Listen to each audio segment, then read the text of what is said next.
Have you ever heard the term traditional foods?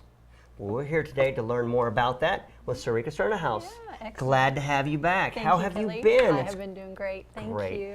So traditional foods, when people think of that, I guess they think of, okay, the old country. Yes, Okay. absolutely. You know, there are ways that we have eaten for eons. That's what we're designed to do. Certain ways of preparation of foods, and maybe it was for food preservation's sake.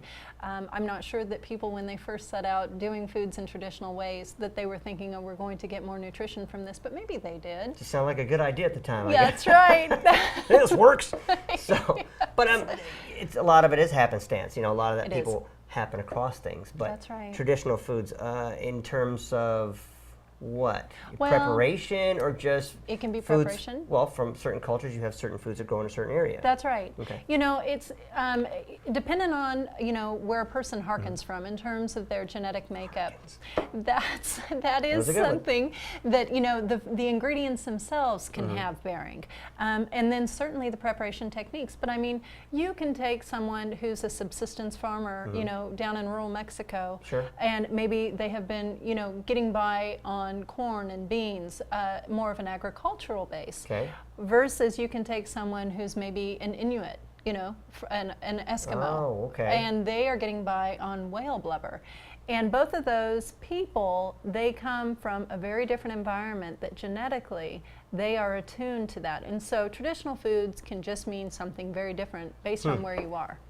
So it'd be hard to take somebody from Mexico and take them up to you know, Alaska or whatever to eat that way. That's right. It'd probably be a real shock to their system. It probably would be, and they would probably need to start slowly with doing that. Yeah, yes. You think?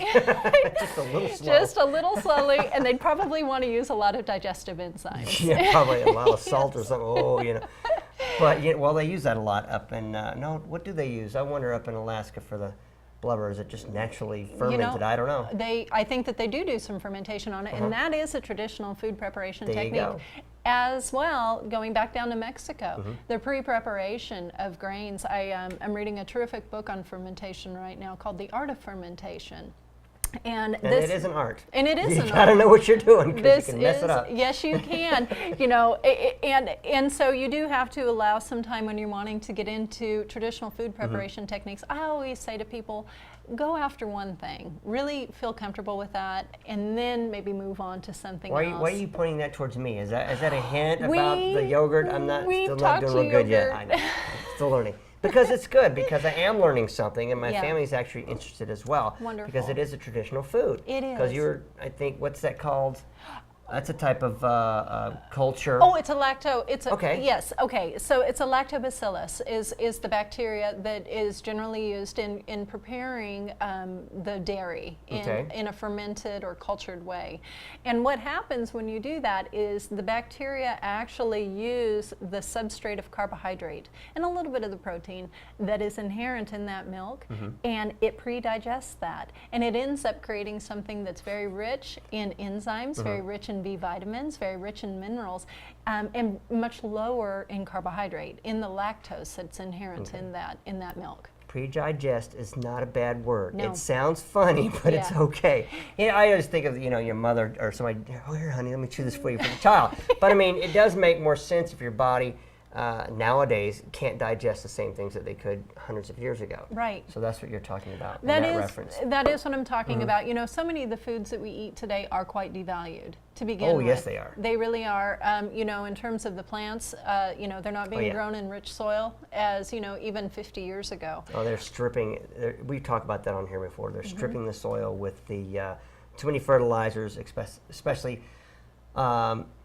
oil-based, petroleum-based, and again, that's what you're talking about. We got to get back to what's basic, the traditional. Very basic. Non-GMOs, getting back to some of the basic stuff. Absolutely. Prepping the food. Prepping the food, that's right. So I always like to start with clean sources. I want food that's non-irradiated. I want it to be organic. That's right. You know, we want to start with something good if we can.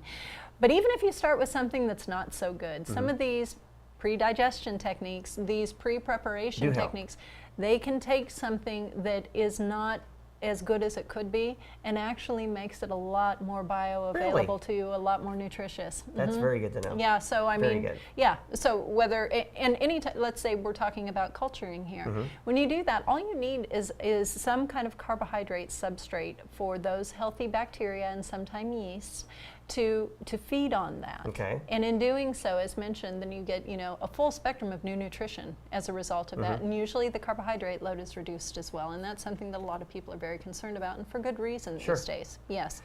So you're talking about fermentation. So, alcohol. Yes. You know, wine. That's Wine. a basic food. It's been around for a long time in beer. Mead. Yes, I mead, still want to honey try mead. that. I heard it's very good. It is. But it's a fermentation process, and what you're saying is you do get some nutrients out of that. Oh, especially if it's done absolutely. naturally. That's right. That's right. You know, I like that. Take for instance wine. I mean, I don't know if you've ever had an opportunity to make wine, but No. if you start with the grapes themselves, they have a dust on them, and what that is that's naturally occurring yeast. And so as you take those grapes and you crush them and you let the juice With your come feet. out, or your hands, you can I use always your think hands. of I Love Lucy in there and walking around on this thing. But anyway, That's but one no, I didn't know. method. Well, I didn't know that. Yeah, you crush can with just use your hands Okay. on a metal screen.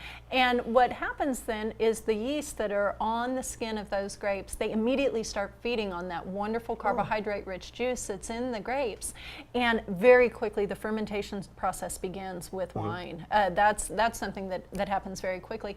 Versus if you are making like a sauerkraut and you're using vegetables that are maybe not quite so high in a sugar content, that is something that you need to allow some time for. And even with making wine, that Sauerkraut requires takes time. a while, from what I remember. It does. If you're doing a naturally lacto-fermented sauerkraut, you need probably, for a small amount, say a quart-sized jar, you'd need about 3 days at least at room temperature for those healthy bacteria to feed on the carbohydrates that are in the foods that you're fermenting. Okay, so when you're talking about traditional foods, we're not just talking about traditional foods in terms of, I always think of culture when you say that. Sure. So Yep. that's what you're saying, because culturally, like you said, Mexico and things like that, your body's become attuned or adapted to what you're used to. That's right. And likewise, through that adaptation, we have learned how to make those foods work for us.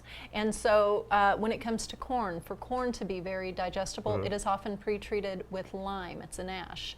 And that's very important for making that corn a nutritious food. And again, with modern techniques, we have moved away from these pre-preparation techniques.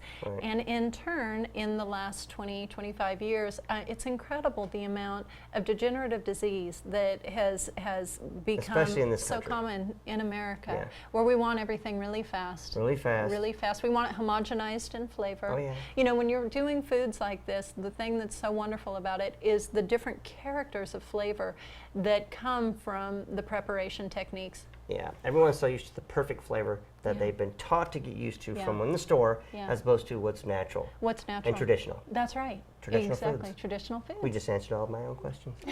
I love it. Thank you again. You're so you are welcome. great, and you know what? I'm going to grow Thanks. some great food, and we're going to eat good. Good. Hopefully next time you bring something I can eat. I'm just saying. Just saying. Bring you some sauerkraut. All right, I'll eat some sauerkraut. Thank you very much. You're welcome. Good traditional food. Nothing better. It's true.